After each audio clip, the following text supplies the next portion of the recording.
कल अभिषेक बैनर्जी के ऊपर हमला हुआ और अब आज टीएमसी सांसद कल्याण बैनर्जी ने ये बेहद गंभीर आरोप लगाए हैं कि पुलिस स्टेशन के बाहर बीजेपी समर्थकों ने उन पर हमला किया है और उन्हें घायल कर दिया। बैनर्जी हुगली में विधानसभा चुनाव के बाद पार्टी के कार्यकर्ताओं की गिरफ्तारी के खिलाफ ज्ञापन सौंपने के लिए चंडीतला पुलिस स्टेशन गए थे, जहां भीड़ ने उन्हें घेर लिया। इस पूरे घटनाक्रम का एक वीडियो भी सामने आया है, जिसमें कल्याण बैनर्जी पहले पुलिस स्टेशन के बाहर नारे लगाते दिखे और बाद में वो सिर पकड़कर जमीन पर लेटे नजर आए। कुछ देर बाद वो इस हमले के विरोध में थाने के बाहर ही धरने पर बैठ गए। उन्हें अपने सिर के पिछले हिस्से पर कपड़ा रखे हुए देखा गया। हालांकि बीजेपी ने कल्याण बैनर्जी के इन आरोपों का खंडन किया है और कहा है कि वो ड्रामा कर रहे हैं, उन्हें कोई चोट नहीं लगी है, लेकिन वो कल के अंडे वाले विवाद से लोगों का ध्यान हटाना चाहते हैं। नमस्कार, मैं हूं आकांक्षा और आप देख रहे हैं न्यूज़ 18 का डिजिटल प्लेटफॉर्म। पश्चिम बंगाल में सियासी तनाव के बीच तृणमूल कांग्रेस के एक और वरिष्ठ नेता पर हमले की खबर सामने आई है। टीएमसी सांसद कल्याण बैनर्जी के साथ हुगली जिले में कथित तौर पर मारपीट की गई। घटना उस समय हुई जब वो चंडीतला थाने में एक डेलीगेशन के साथ ज्ञापन सौंपने जा रहे थे। प्राप्त जानकारी के मुताबिक रास्ते में कुछ प्रदर्शनकारियों ने कल्याण बैनर्जी का विरोध किया। प्रदर्शनकारियों ने उन्हें काले झंडे दिखाए और उनके खिलाफ नारेबाजी की। आरोप है कि इसी दौरान स्थिति अचानक तनावपूर्ण हो गई और सांसद के साथ धक्का मुक्की हुई और मारपीट भी की गई। प्रत्यक्षदर्शियों के मुताबिक विरोध प्रदर्शन के दौरान कुछ लोगों ने कल्याण बैनर्जी को घेर लिया, जिसके बाद मौके पर अफरा तफरी का माहौल बन गया। घटना की सूचना मिलते ही पुलिस और सुरक्षा कर्मियों ने हस्तक्षेप किया, हालात को नियंत्रित किया। टीएमसी सांसद कल्याण बैनर्जी ने इस हमले को लेकर कहा है कि मैं अकेला आ रहा था, मेरे साथ कोई नहीं था। बीजेपी सदस्यों ने गाली गलौज की, मेरे सर पर ड्यूज बॉल से मारा है, मेरे सिर से खून बह रहा है। अब लोग तय करेंगे कि ये सही है या गलत कि सांसदों को लगातार निशाना बनाया जा रहा है। ये घटना ऐसे समय सामने आई है जब शनिवार को ही तृणमूल कांग्रेस के राष्ट्रीय महासचिव और सांसद अभिषेक बैनर्जी के साथ मारपीट की घटना सामने आई थी। उनके ऊपर अंडे भी फोड़े गए थे। अब पार्टी के एक और बड़े चेहरे कल्याण बैनर्जी पर हुए हमले ने राज्य की राजनीति का तापमान और ज्यादा बढ़ा दिया है। टीएमसी नेताओं ने घटना की कड़ी निंदा की, इसे लोकतांत्रिक मूल्यों पर हमला बताया है।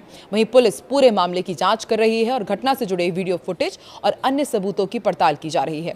वहीं दूसरी तरफ सोनारपुर कांड के बाद तृणमूल सांसद अभिषेक बैनर्जी की सुरक्षा बढ़ा दी गई है। साथ ही इस मामले की जांच के तहत बंगाल पुलिस ने अब तक कई लोगों को हिरासत में भी लिया है।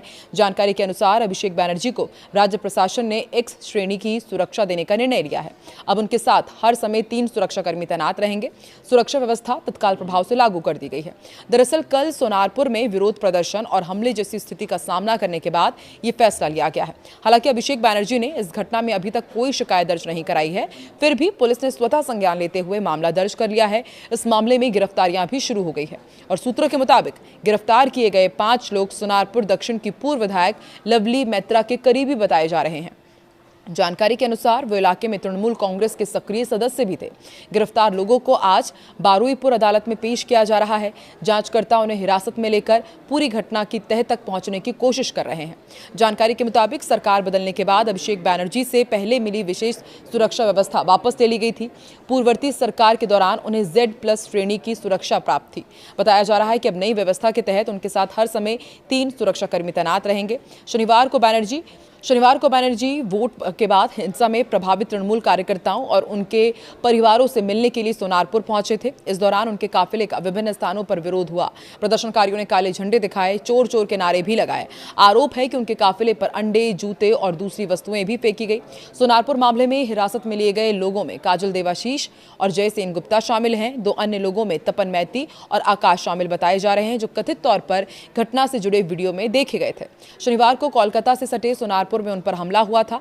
विरोधियों ने उनके कपड़े फाड़ दिए थे और उन पर जूते, पत्थर और अंडे फेंके गए। न्यूज एजेंसी के एक वीडियो में भी दिख रहा है कि अभिषेक बैनर्जी नीले रंग की हेलमेट पहनकर सड़क पर बदहवास चल रहे हैं। सोनारपुर पुलिस स्टेशन द्वारा गिरफ्तार किए गए 5 लोगों की राजनीतिक पहचान सामने आते ही अब अटकलें तेज हो गई हैं। कहा जा रहा है कि ये सभी पूर्व विधायक लवली मैत्रा के करीबी थे। नतीजतन अब उन पर दबाव बढ़ता जा रहा है। तो आखिर अभिषेक बैनर्जी पर हमला किसने करवाया और क्या पश्चिम बंगाल की राजनीति अब एक नए सियासी संग्राम की तरफ बढ़ रही है? आपको क्या लगता है, आखिर में अभिषेक बैनर्जी पर हमला करने वालों पर कार्रवाई कब तक होगी? कमेंट सेक्शन पर अपनी प्रतिक्रिया जरूर दें।